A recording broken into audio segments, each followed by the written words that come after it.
The point of democracy isn't that y'all get along. The point of democracy is that you have robust ideas and debate, and then if you got an issue, you work it out and you move by consensus forward. That's the point. Consensus isn't supposed to be done by domination. Joe Kennedy, thanks for being on the show. I really appreciate it. Preet, great to see you again. Thanks for having me. I'm very glad we're talking. There's a lot of stuff to talk about. First thing, I guess everyone is a little bit of a diagnoser of political travails of both parties. We spend a lot of time on the show and otherwise talking about the failings of the Republican Party. People who are on the Democratic side and are adversaries of Donald Trump talk a little bit excitedly about how he's dropping in the polls. But the counterweight to all that is your party, the Democrat. I say Democratic Party. Some people say the Democrat Party. I still give it the respect that it is owed.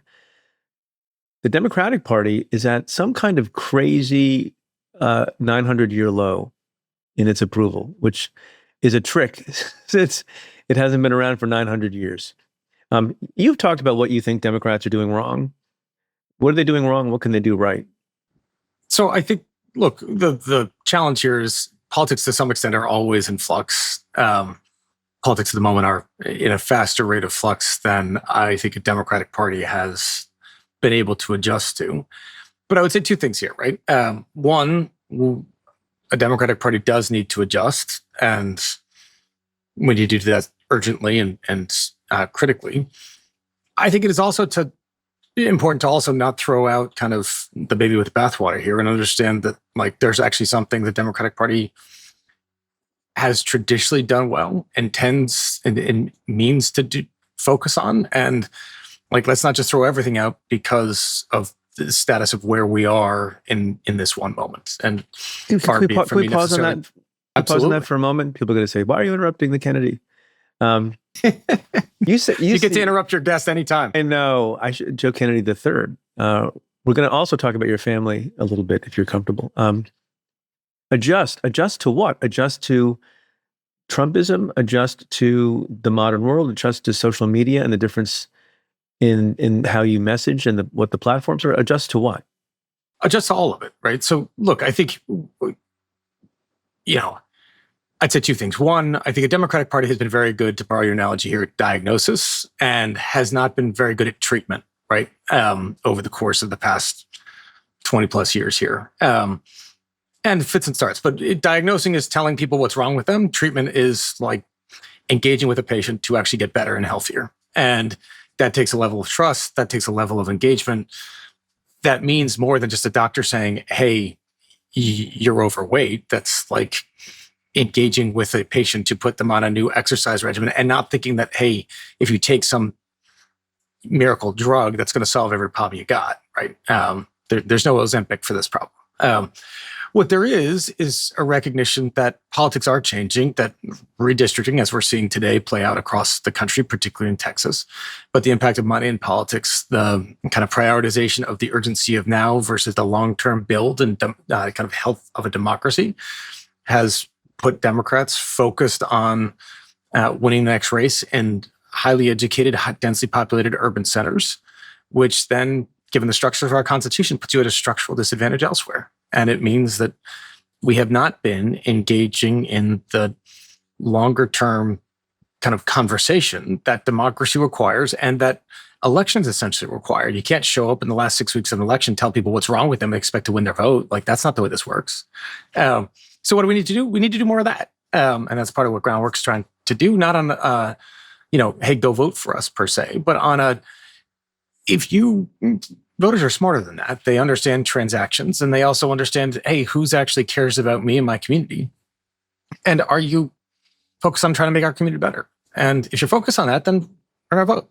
Donald Trump, to finish your point here, I think is very good at saying, I care about your community, and I care about it so much, I can tell you it's these guys that are the cause for the economic degradation we've seen. And instead, I'm going to solve every problem with tariffs. And that's just not true. But he's offering something, and Democrats are offering less. So we got to do better at that. So I was going to follow up my first question by separating out two things. And then as I hear you speak, and as I've thought about it while you were speaking, I thought they may not be separable. And that is, the message from the substance of policy. And so we're recording this on Monday, August 4th. Who knows what the world will be like in 3 days when this drops. But I was watching cable news this morning because that is my fate, because I did something bad in a prior life. But I was following cable news, and I was hearing various people talk about some of these issues.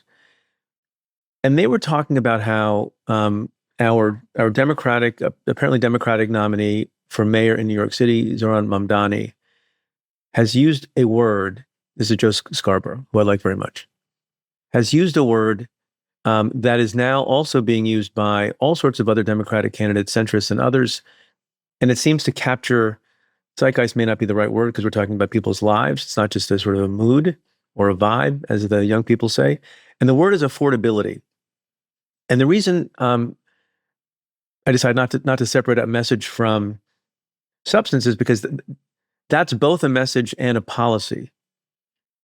Do you agree with that? And is it something as simple as that? Like, oh, how about we talk not about it's the economy, stupid, or not about inflation, but affordability, and that becomes kind of a watchword that everyone jumps on the bandwagon of? Does that make any sense? Yes, it does. And so, yes, I think affordability is a critical issue that most 90+% of Americans are confronting and dealing with. And a Democrat, any political party has to, the most basic piece here is you meet people where they are and you address their concerns. And so we have to do that. That being said, message and messenger, as you said, are linked, right? I'll put it this way, if you were at a Democratic town committee meeting and my beloved Boston, Massachusetts, and Tucker Carlson came in and started talking about, the importance of affordability, I'm not sure there's a whole lot of people in that room that would necessarily receive that message, right? Because with all due respect to Mr. Carlson, I don't think he has a whole lot of credibility in that room. And so you can talk policy, but if you don't talk policy with credibility, you're not going to get anywhere. And I do think that that's where this is linked. Now, part of the question is on these issues that we as a country are confronting and the politics is designed to then channel, are we actually able to have candidates and elected officials that can speak to these issues with authenticity and with credibility? And affordability provides one example of it, but we got to do part of what Groundwork is trying to do is support and build behind those individuals in communities that have earned that trust and that respect and that support, not so that they're going to go run for office, but so that people can understand that there are ways out there to make communities better and stronger. And that politics is the best definition of politics I ever heard, right? Of government I have heard, I should say, was from my predecessor, who you know well, Barney Frank, who said, government is simply the name we give to the things we do together. That's it. People sitting around the table trying to solve a problem. So let's support folks trying to solve that problem. So I want to, in a couple of minutes, I want to properly let you talk about Groundwork, the Groundwork Project, what it's about, and everything else. But I want to preview for you that I'm going to throw back at you a thing you just said, which is how unusual it would be, and what a weird audience it would be if someone like Tucker Carlson showed up in a Boston town hall while you're showing up in deep red states, and we'll get to that in a minute. But I just want to put a pin in that so you can think about it. Is that the reverse of Tucker Carlson, or something different going on? Back to message for a moment for Democrats, and I don't know if it's the words that people use, but maybe it's the tone that people adopt. Do you think that Democrats have a condescension problem? Yes, 100%. Explain, and do it. Try to do it, Joe, without being condescending. if Look, you can, you're going to have to indulge me on this one. One of my favorite scenes out of movies is, do you remember that movie Patch Adams? I do. I wouldn't. What's funny? I was thinking, what movie is going to be? I invoke movies all the time. There were a lot of possibilities. I did not have Patch Adams on my list. Patch Adams, baby. Okay. Patch Adams is the secret to Democrats coming back in from the wilderness. I gotta watch that again.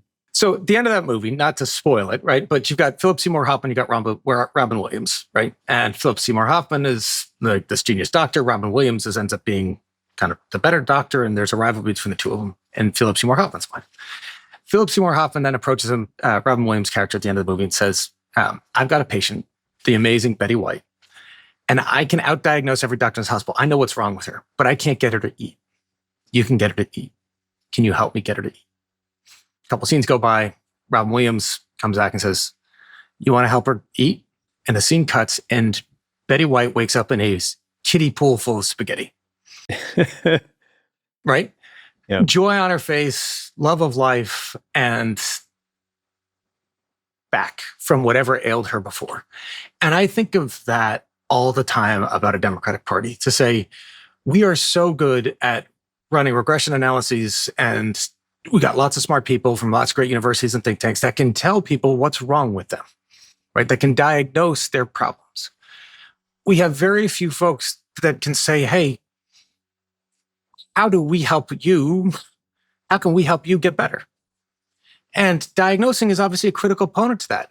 But that's not the only thing that has to happen. You actually have to have built up a level of trust and support with folks to do so. Now, another perhaps more natural Democratic example to this would be the beloved Paul Farmer, who was this incredible doctor based here in Massachusetts, did incredible work all over the world, Rwanda, Haiti, other places, and kind of created this field of medical anthropology saying, I can diagnose people, but unless I can put their diagnosis through a culturally competent narrative, I can never treat them. So how do we take kind of Western medicine and translate that through communities in rural sub-Saharan Africa or the Central Plateau in Haiti? It's not all that different from what a Democratic Party needs to do across this country, which is to say, this place is different. That's great. That's what we want. But it means that the way in which you're talking about economic development is going to be different from Boston, Massachusetts, or East Boston, or the greater Boston area, and rural Texas.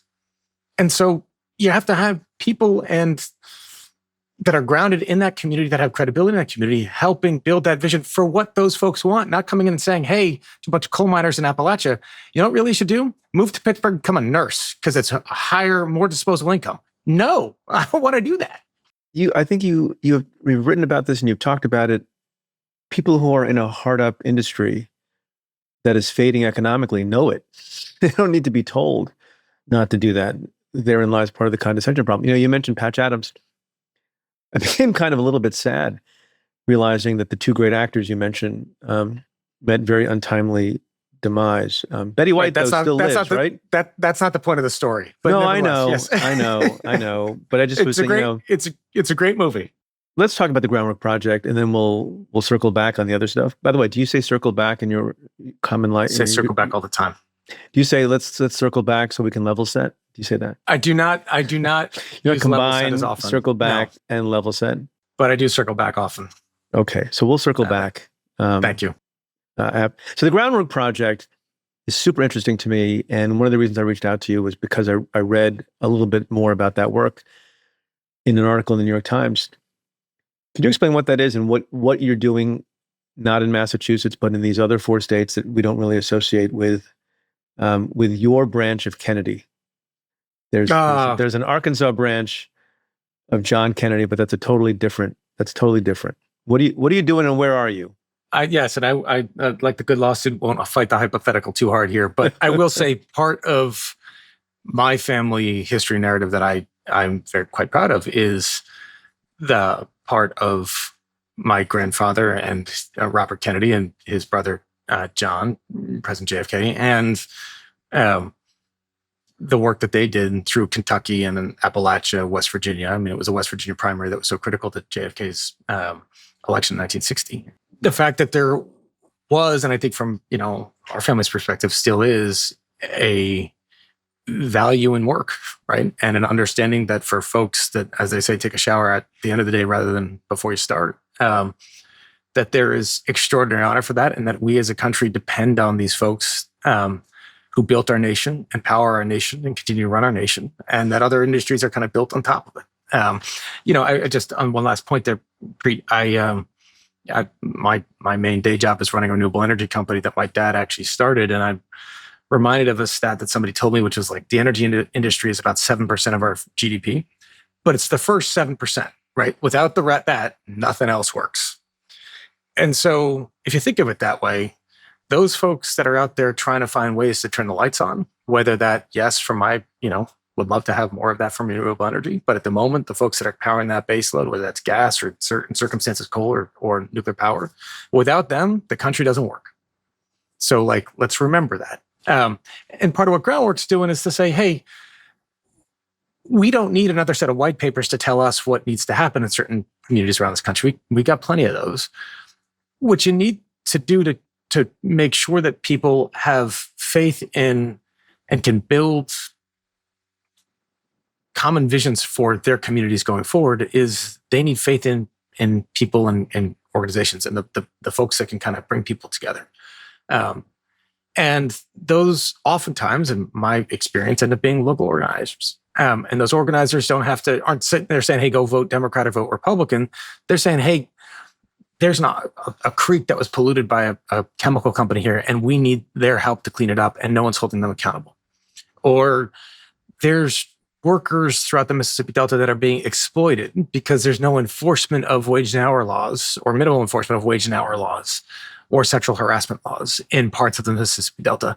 So they need lawyers out there that are able to hear those cases and prosecute those cases, right? And investing in those folks that have credibility in those communities to help those communities be able to realize the vision that they have going forward. West Virginia, not somebody from Boston telling West Virginia what the future of West Virginia is, but knowing that West Virginians know what that future should be and just need some support to get there. And that's what we're trying to do at Groundwork. So how do people, just going back to the Tucker Carlson point, Kennedys are associated with Yankee territory, the Northeast. Red Sox Nation, but yes. What's the reaction to a Northerner like you down there? So it's been pretty warm, but I have to say, I think a lot of that depends on how you go into it, and depends on how those conversations take place and how you set them up. Give us an example of one where you turn someone around. So I'm going to do the opposite, actually. Okay. I'll Where you turn someone off? Don't do that. No, but I'll do one that kind of hammered this home for me, right? Okay. I was in West Virginia a couple of years ago, and met with this young organizer from a nationally known organization, and we met outside of Charleston at Brownfield, that is now a park, and he went and took me on a tour of these sacrifice zones, those communities that had parts of communities that had been basically contaminated by major chemical companies such that the land couldn't be used and the water had to be separated and the rest of the stuff. And this extraordinary, beautiful landscape. And we finished up at this coal-fired power plant that was 5 times the size of the old coal plant that used to exist in my old congressional district, Massachusetts. Massive, massive thing where most of the energy actually was exported outside of West Virginia, but it was situated in West Virginia. And this young guy does a great job taking me around, and walk back, and I shake his hand and say, thank you and good luck. Let me know how we can help going forward. And he goes, hey, will you answer me a question? I said, sure. He said, how come you Democrats, and he pointed at me, he said, you Democrats think we don't know how to work? Now, this was a 30-something-year-old environmental organizer for a nationally known climate organization. And he was not willing to call himself a Democrat. And if we lost him, right? And I said, well, listen, give me a little bit more. And he goes, we don't need you to tell us what work is all about. We built the industrial might of this country. I know coal mining is dangerous. Generations of my family did it. We're proud of our sacrifice, and we're proud of what we built. So how about, instead of telling us that we don't know how to work, you start by saying thank you. And then you say, how can we help? I give the guy a hug and I say, where have you been for the past 5 years? Right. Because I do think, Preet, that encapsulates a lot of this. It's not that young man said coal was the future of our economy, or we need more coal miners in this country, or, you guys have been misplaced about the economic foundations of this going forward. It was very clearly, we've got an idea of what we want to do. Help us realize it. Don't tell us what we're doing wrong. Don't denigrate us in this process. And he's right. Right? He's 100% right. And so my message to my beloved Democrats is, we bemoan the challenges of this moment with a government that is not supportive of the vision that we would necessarily have going forward, because a Trump administration is not. No one in Mississippi says, "Oh, it got worse with Trump." There's been opposition to equal rights in Mississippi from the time of reconciliation. Alabama, they challenge voting rights out of there every other week. This isn't new, right? This is Monday. Yeah. So get on with it. It is in fact Monday. So get on with it and do the work. So let's go do that work. Yeah. When you're speaking about this stuff, it just occurs to me that so much of life is just common sense, whether you're talking about politics or anything else. And what I mean by that is, if you ever managed any group of people in your life, or if you had kids, the first lesson you learn, and I didn't learn it right away, but I got to learn it, is when you give feedback to people, you don't begin by saying you suck. Even if first of all, if they suck at everything, they should be gone. And maybe you don't have to engage in these niceties. But most people who are working hard are doing a good job overall, but they need feedback. I need feedback. I need feedback still. I'm 56 years old and I still need a lot of improvement in a lot of areas. But when you give feedback, you start with what you said, and we're talking about just in a workplace. You start with thank you, and you say, these are the things you're doing well, and I appreciate it. Here are the things they need to work on. I know it's a totally different context, talking to workers in West Virginia or somewhere else, but it's like a basic human principle of communication. It's a basic principle of communication. It's also many of these fights now, it's been so polarized, and look, the Trump administration has been, exploiting a politics of annihilation and domination now, for a long time. There's a tendency, obviously, to hold on to the worst parts of that and hold that up, and that should be rejected. Fine, all of that. Calling somebody a bigot or a racist is not exactly a great way to try to then earn their trust and vote, right? You might be right, you might feel better after it. It's not, and by the way, at least in my conversations with folks, and again, there's plenty of folks that your goal isn't to go out there, and the reality is you're not going to go out there and win every vote. The other reality is that when you go do town halls and when you engage with folks that have different perspectives and you have those conversations and you listen to what they're saying, most folks' political perspective isn't completely well thought out and isn't completely defensible intellectually for every position. They haven't had to. They haven't had to run for office and face the press. They're just, this is what I feel. This is how I respond. This is what the inputs I get from my family and media, et cetera. So this is my reaction to it. So if you are willing to listen to it, you can tease out pieces of that actually are common threads, because most people do want the same thing. And I'm pretty convinced of this. And, going back to my time as a Peace Corps volunteer in the Dominican Republic to a member of Congress, it's like, you want your life to matter and you want a better life for your kids. And if you can do those two things, that's a success. Yeah. Well, your grandfather said that in the most eloquent way that I've ever heard anybody say in the speech in South Africa, which, we all share the same short movement of life, right? Part of the problem with what we're talking about, tell me if I've got this wrong or not. I think most schooled and seasoned politicians don't go into other places and say, you're a bigot, you're a racist, and you're terrible, and you suck, right? But there are people who do that. They're the advocates. They're the people on YouTube. By the way, this is on YouTube, so because maybe I'm talking about ourselves too. But they're the advocates. They're the sort of the extremes of the MAGA movement and the Democratic movement. And the other side fuses the very polemical, strident advocates with the sort of more boring, mundane, hair coiffed politicians. The latter group has its own problems because they're just, boring and stilted and not genuine or authentic. The other side alienates their political adversaries.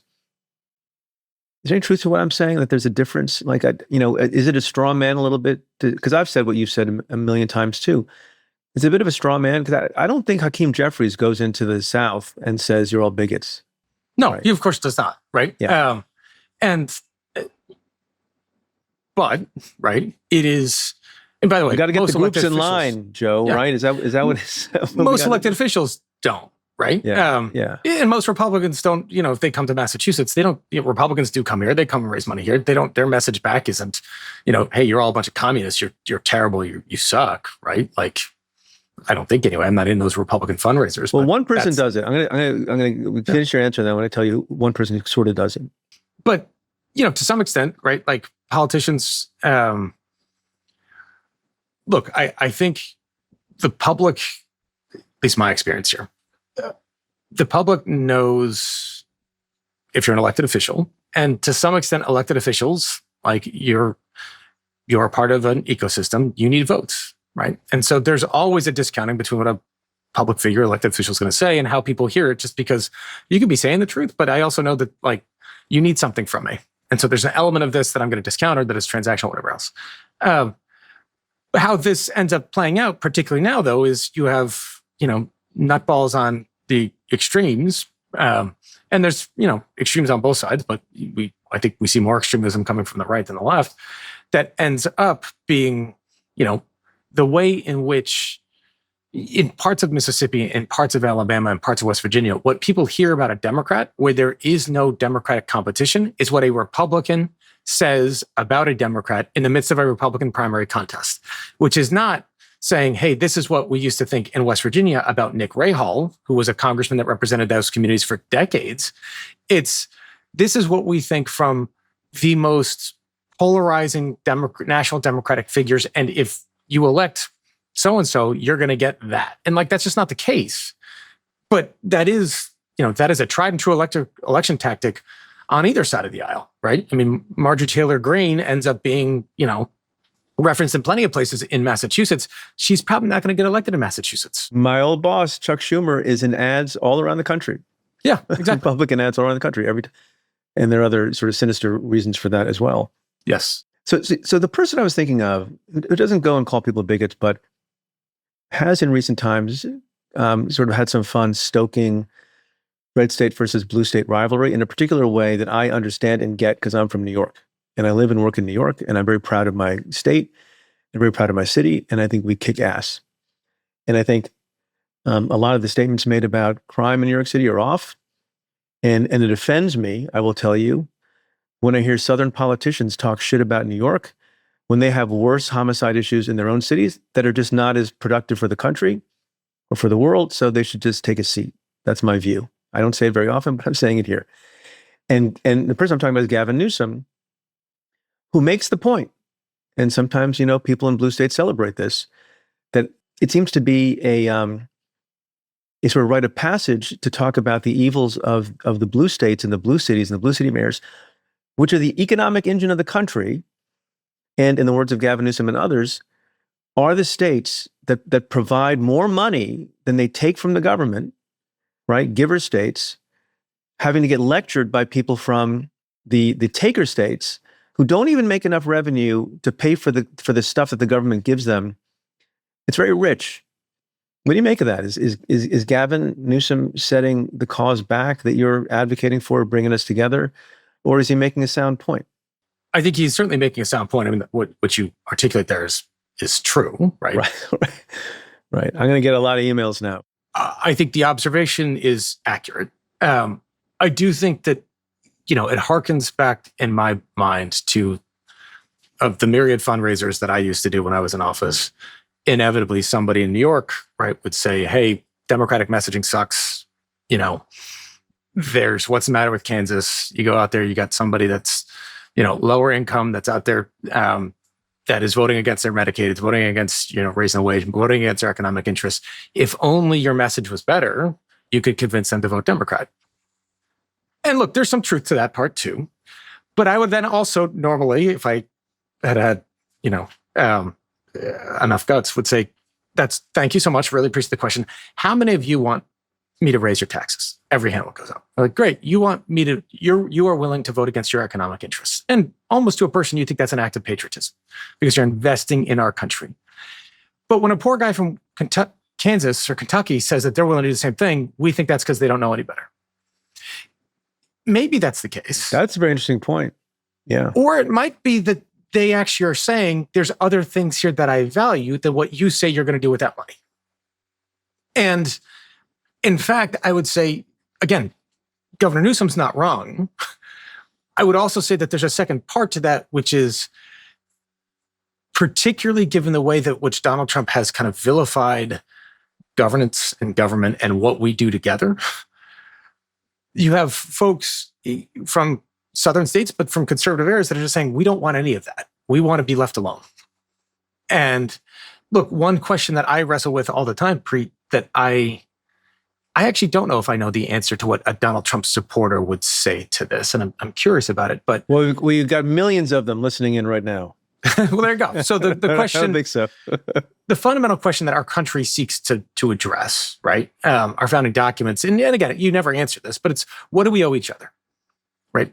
What is, you can get more for what are the responsibilities of citizenship, but just what, as a nation, what is it that we owe each other? What do you owe the people in your community? How do we define that? And I, for a long time, thought that if you asked a Donald Trump supporter, they would say, you're Donald Trump. He would say, we don't owe you anything, right? You're on your own, right? Like we take care of us first. I'm not sure that's true, actually, right? I don't think that's what his supporters say. And I think there's a loyalty that they obviously continue to demonstrate towards a president that I think he's selling snake oil, but there is a visceral connection there that is about more than nihilism. And I think what a Democratic Party has to do, and again, you have to rebuild this from literally the ground up, is to say, look, if you think that we are going to be stronger as individuals, given the challenges that we confront our nation, our communities in this moment, then fine, right? If you think that the world has actually never seen the power of 340 million Americans grabbing a oar and rowing together for the sake of a common vision to benefit our community of states and communities of neighborhoods across this country, man, like that's what I wish this president would say, because he actually has the connection with so many communities and so many different constituencies to be able to do that. He won't. I wish he would. So just one related point, can I get off my chest? Since I've not really done this. And so I made the economic point about why there's, in some sense, a red state, blue state divide. And the next issue is a democratic one, which is not necessarily red state, blue state, depending on the state you're talking about. But it is true. Your vote counts more. You have more power if you live in a sparsely populated state like Idaho or Wyoming or a number of others than in my state. And it's lawful. It's constitutional. That's the way it was set up. You can have a disagreement about it. That's the way it's going to remain for a long time. But it's galling also to hear people lecture folks in these big populous states about how they run themselves when you're talking about living in a place where your power, given the representation in the Senate, is like 40 times a New Yorker or something like that. Are you 40 times more important than a New Yorker? I don't know. Open question, but you don't have to answer that. I just wanted to make mention of that fact too. I think there is, so that again, that is true. It is a challenging dynamic set up by the structures of our country. Look, and our founders deserve an awful lot of credit. They were brilliant people and they did a lot of great things. This was also a compromise. That was Joe Kennedy. I'm sorry. That was Joe Kennedy putting into practice the principle we talked about. Even when you're giving feedback to the founders, you have to start with the good. And you did. The founders were really great. They did a lot of great things. They did a lot of great things. They did some things that were not so great either, right? Like, recognizing that not all people were qualified as, people in those original documents, and plenty of other issues, right?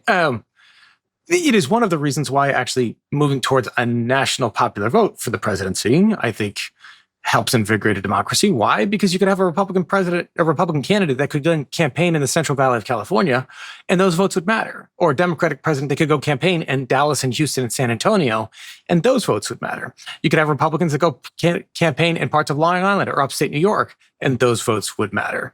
Rather than just saying, Democrats going to win New York, so we don't have to campaign. We can't campaign there. Yeah. Well, you're just writing off millions and millions of people, right? So let's get to a point where if we actually think that every person counts and matters, let's get to a point where we can then compete so that every person counts and matters. Yeah. So further to that, then does the Groundwork Project have an explicit or implicit political goal, and over what time frame? There's not a Groundwork's goal is not necessarily to say, hey, we're going to go flip X, Y, and Z seats in however many states. It's not that. I think from my perspective, Groundwork's goal is a almost more ambitious. It is a robust, healthy, functioning, and accountable democracy. And you do that when you have local organizations and institutions that can hold elected officials to account on either side of the aisle. And we started this Preet by saying, what if Tucker Carlson, to give an example, would come to Cambridge and do these town halls? Wouldn't it kind of, isn't that the same thing as what we're trying to do? On the one hand, yes. And on the other hand, like Tucker Carlson should do that. Right. And if you believe in the foundation of a Republican Party, and you believe that a Republican Party is not invested in the way it should be in places like Massachusetts, then somebody should come here and explain what it is a Republican Party is and stands for. Explain Trumpism to people in Massachusetts. They should do that. I would welcome that effort. I'm not going to welcome necessarily what they say. And I think if you tried to do that in Cambridge, you would have a healthy debate about holding people to account with facts and figures and reality.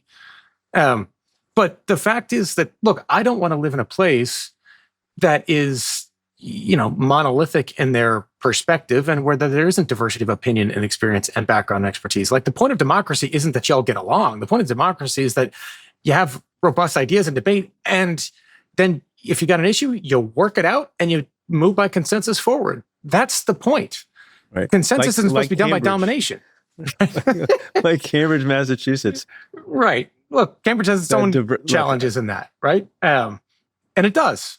I was educated in that town in part, as I know you were. So it's great. It's a great town, but not a lot of diversity of thinking there.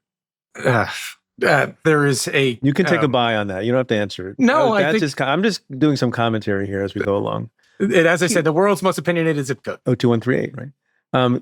Can I ask you a policy question? Given what you said about energy, why?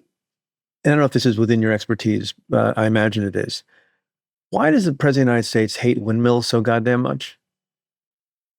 Like did he have a bird that gave its life for wind power? I mean, do you know? Or I think you think bird. I think more Sancho Panza out there tilting at windmills, but maybe that's maybe I guess I'm not being generous enough. That's a semi-serious question, but I guess the real question is, what's the future of energy, and what should the future of energy be in the country? So look, I think the Don Quixote kind of reference here aside, if your framework at this point is to recognize that one, the United States needs a lot more energy, and that was the case even before AI and data centers. And crypto. And we need to put trillions of dollars to invest in that grid. And by the way, that in the long run, we need energy to be cheaper. Then the way to do that is clearly and unequivocally investing in the structures to rebuild the grid, invest in kind of energy efficiency measures to be able to, by the way, put more current on cables and to find, leverage different smart technologies to minimize wildfire risk and all the rest of this stuff, right? But it's to maximize energy generation and distribution across the nation.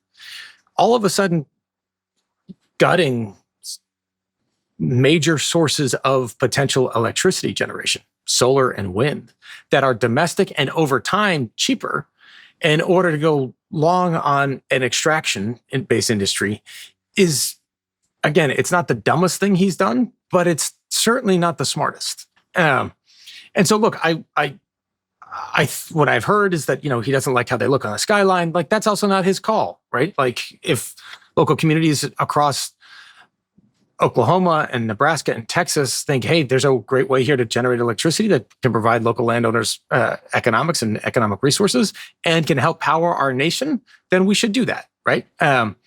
So I wish they would look at this differently. I do think that, in the long run here, much of what Donald Trump has done is maximize short-term benefit at the pain of long-term long-term benefit for our country, right? A bill that they just passed that borrows trillions of dollars from my kids to give me a tax cut is bad policy, period. And so, that's what they want to go do. At some point here, hopefully that pendulum swings back and we are able to say, I think, as you would say, you would agree with me, politics and physics don't always agree. Politics can win out in the short run. We've seen people defy gravity. In the long run, physics is undefeated. And climate change is, in fact, real. The economic costs of doing nothing on this are going to get higher and higher and higher. And it's going to force us into decisions that I think local communities don't necessarily want or love. I do think, hopefully in the not too distant future, we're going back to making larger investments in renewable resources because we have to and they're smart. Can I ask you some questions about you, sir? Yeah. Do you miss the Congress? No. You don't. So you know what? Nobody says they miss the Congress when they're out of Congress. So why were you in Congress? I enjoyed it while I was there. Okay. And look, I think intellectually it's an incredible place to learn how the way the world works and to, Wait, hold on. That's an interesting statement. Yeah. Intellectually. I would have thought you would have said, I've not been in the Congress, but I worked in the Senate for Senator Schumer. I guess there were some intellectual aspects to it, but what I felt like I learned was human nature and negotiation and bargaining and all of that, less intellectual. So you learn that too, but yeah. I mean, look, I think if I, woke up this morning, was walking into a hearing on nuclear energy, I all of a sudden could call up almost any expert in the country to walk me through the nuances of nuclear energy, and they would do it, right? So you learn something about it. Or Medicaid reimbursement rates for mental health, and they'd do it. Or, what should foreign policy with the U.S. and Bangladesh actually be? What are the trade-offs? They would do it. So you get to learn an awful lot. You learn an awful lot about human nature. You learn an awful lot about what powers communities and people at a visceral, guttural level. And so that aspect of it was great. I will say I miss the camaraderie that was there when I was there. Some of my, most fond memories were sitting in the back row with the likes of, Beto O'Rourke and Kirsten Sinema and Mick Mulvaney and Trey Gowdy, folks across a political spectrum, and, who didn't agree on basically anything. You're sitting there at 1 a.m., our votes were going to, cancel each other out. But there was a camaraderie in the fact that, you're getting pressured by your office, the press was out to get you, you hadn't seen your wife or your kids, and you were in this dynamic and there are characters. And so that part of it was great. I think that post-January 6th doesn't nearly exist as much anymore. I also, look, it is a very hard place to raise a young family. And I've got a young family. And particularly now being out of it, where I get weekends to be with them. And I never had weekends before when, first several years of their lives, I was not around for that. That's a hard thing to go back to say, you know what, my kids being 9 and 7, it's okay not to be on the sideline of a soccer game anymore, right? That's harder, right? So there's parts of it I miss. There's some of the people I miss, and there's some of the issues that I miss. But in terms of the overall quality of life and ways that I found to live it, I don't miss that. I should know this as a constituent of your father. He was in Congress. Is the lineage of the seat that you had traced back? Who does it trace back to?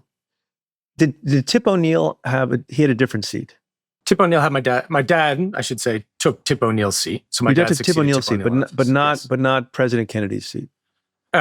No, although his, I think, was adjacent, if I remember correctly. My predecessor was Barney Frank, and obviously it's been redistricted. Right. Yeah, I got you. The reason I mention it is, so Tip O'Neill famously said and wrote a book by the same name, All Politics is Local. Is that still true? Is it more true than it was before, or less true than it was before? Less true than it was before. I think there's parts of politics that are unquestionably local. But I think the increasing reality today is all politics are national, right? Where you are seeing, school board races having candidates with MAGA hats on, right? Or defend an election, right? Shirts, right? Where all of a sudden politics is pushing down to a local level, and it depends on, do you support Donald Trump or not? that has infected public utilities, elections, and again, school board elections in ways that when I started out in office, now 15 plus years ago, wouldn't have been the issue. Would have just been like, hey, what's going on in a local school committee? And does somebody want to spend extra time working through school committee budgets, not, defending Donald Trump's book bans? It's nuts. So I want to ask you about your family. You said that you were comfortable talking about it, and you have.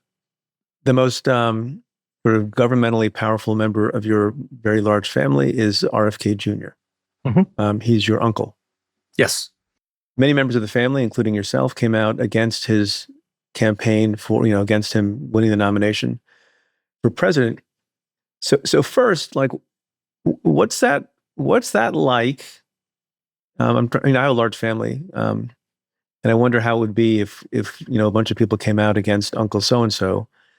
Does that make the touch football games more difficult? Does everyone spend Thanksgiving? What insight as a member of the family can you offer about that? It's terrible. Yeah, just on a family basis, it's terrible, right? We, not surprising you, and I don't think anybody else. We're a big family, got different, politically different ideas, but largely intellectually or ideologically aligned for the most part. The Kennedy family is more diverse politically than Cambridge, Massachusetts. I think we established that. Yeah, I think at this point, yes. Maybe it is.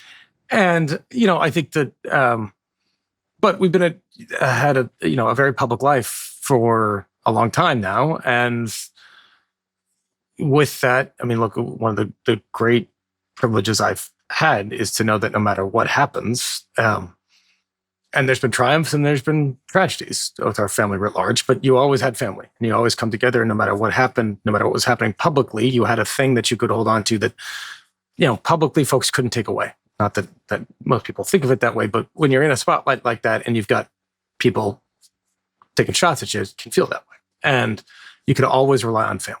And so, this is hard, right? A public break on this. This is not something members of my family take lightly. This is not something that we would, want to do or seek no joy out of doing. It is, I think, something that Bobby feels, I'm projecting here, but very passionately about the issues that he wants to advance in this position, which on the one hand, I can recognize and appreciate.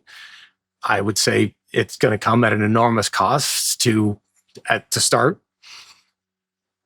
Between 12 and 17 million people that are going to lose healthcare underneath, your administration while you're here. And that's 12 plus million families that are going to be devastated.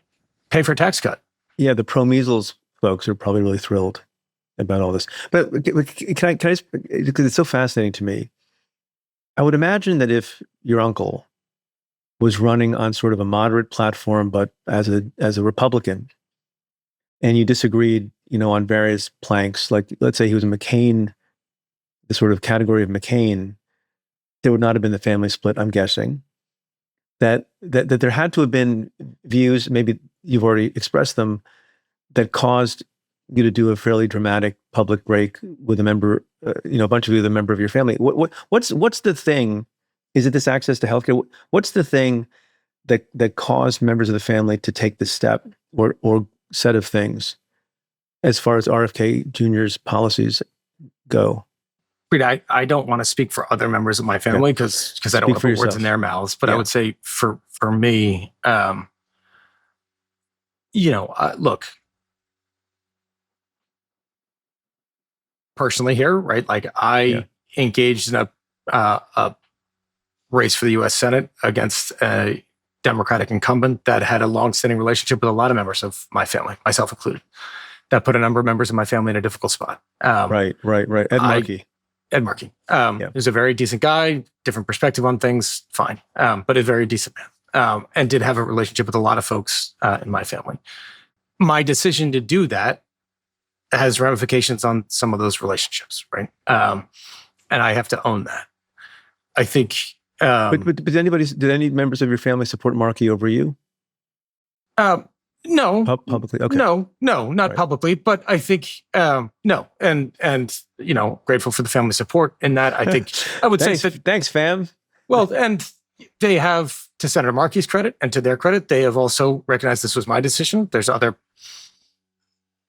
relationships that continue with him from other members of my family that are different, and that's fine, right? Like that is fine, and I'm glad that on both ends of that big family that they're able to continue a relationship with the senator and his family. So like that is what it is, right? What I would say though is that there's, I think, also a recognition that despite my decision to engage in that race, that from a national perspective,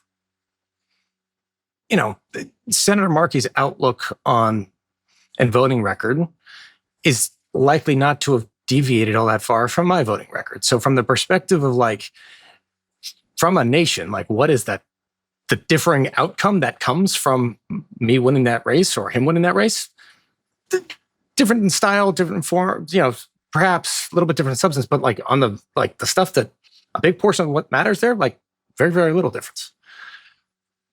Bobby's decision to engage in this race as a challenge to President Biden, which again, family kind of spoke out about, but weren't quite as vociferous as when he then decided to run as a independent candidate, and then potentially a spoiler, and then when he joined a Trump ticket, understanding then what Donald Trump had, his worldview, what he had said he was going to do, the way in which he had, the gaslighting with which he has engaged the American public over the course of the past 10 years, the lies, the deceit, and the substance and the policy that he wants to do that was antithetical to much of what generations of my family believed, whether it's the Civil Rights Act or the Voting Rights Act or USAID and international cooperation, like all of this stuff.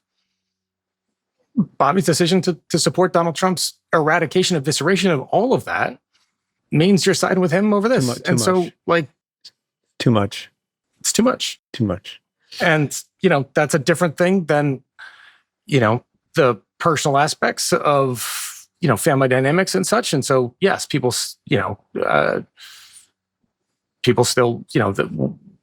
will maintain a relationship, but, it's different at the moment. He's got kids are cousins, and kids are kids. And that's a different dynamic than the ramifications of this choice. But the ramifications of this choice do have consequences, which is unfortunate. Does the entire clan get together for touch football? We get together a bunch. Sport? Yeah. We get together a bunch. And has that happened since this administration began? I mean, the entire clan is like a lot of folks. But like, it's the 4th size of July. Of Cambridge. Close. 4th of July, a lot of us get together. Yeah. Thanksgiving, a lot of folks get together. And then different pockets get together over Christmas and whatnot. I mean, look, it's a big family that enjoys spending time together, right? And that's a real privilege. I'm going to ask you just one more personal thing about your family that you've written about. It's fascinating to me and interesting. You have said you made the deliberate decision not to read many of the books about your grandfather. I think probably also his brother, the former president. Although I don't know how you avoid that in history class, growing up, given how important they were in modern American history. And I would imagine that among the other grandkids and other members of the family, some people might read voraciously about their forebears' personal decision. I just find that really, really interesting. Could you explain why you've chosen not to read the history books about members of your immediate family? Yeah. I mean, look, I think I obviously recognize the fact that these folks were historical figures and well-chronicled historical figures and the contribution they made to history. I appreciate that. I recognize that. They were also they were parents, they were brothers, they were husbands. And that part doesn't often get talked about in that history, right? You read about the civil rights movement of 1960s or my grandfather's time as Attorney General. Maybe it's freedom riders, stand in school at a store, and a bunch of other stuff, the Cuban Missile Crisis and these episodes of history. There's not a whole lot in there about, what he was like at home with his kids, what was happening around the dinner table. And if there is, it's a paragraph or two. There's a little bit. Like, that's it. Arthur Schlesinger's book that I read, Yes. but you know what it is? It's taken his kids to the office. Right. Yes. Yeah. Right. But it's not, it'd be like, listen, if, and there will be, right, folks that will write your biographies, it will be on the professional, most likely, a big part of that is the kind of the professional impact that you have, not the quiet moments that you have with your wife and kids. And to me, like, the historical stuff obviously matters, but like what matters more is like what kind of dad he was to my dad. And you're not going to get that in a book. And I say this with respect to the field of journalism.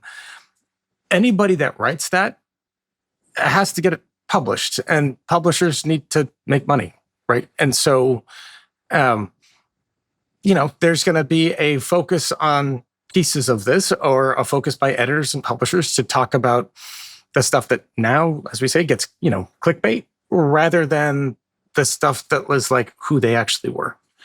And there's amazing journalists out there that I've written, that are I think, credible and authentic. And that doesn't mean stories have to be puff pieces, but it means that they need to be honest. And I'm sure there are, but it's a version of honesty. And it's gone through somebody's filter. And for me personally, putting a writer, a publisher, an editor in between me and my grandfather, like, I choose not to do that, right? I'll have my grandmother tell me those stories, and my dad and his aunts and uncles. And I mean, I'm not ignorant of all of their activities, but let me just suggest, if you ever change your mind, when I was 19 years old, I read Robert Kennedy and His Times by Arthur Schlesinger. It's like 1,000 pages, that book. I could never read a book of that length today, in the current atmosphere, and it made a big impact on me, and is one of the major few things that set me on the path of public service. So thank your forebear for that. And if you choose to read one book one day, it's pretty flattering, from Arthur Schlesinger. So there'd be not a lot of pain in it for you. And let me just say on that, like, I get the fact that, these guys and gals are human too, right? Not everything is roses. And so, and not everyone is perfect, like including our own relatives and including ourselves. The Groundwork Project, if people want to support it, how can they do so? Groundworkproject.org. We're grateful for the help and support. There's a lot of work to do, and great people that are out there doing this work in local communities. Would love and appreciate any advice and guidance, and obviously support along the way. So thank you. Joe Kennedy, thanks for being on the show. Really appreciate it. Preet, thank you. Hey folks, Preet here. Don't forget to subscribe to our channel so you never miss an episode. Do it now.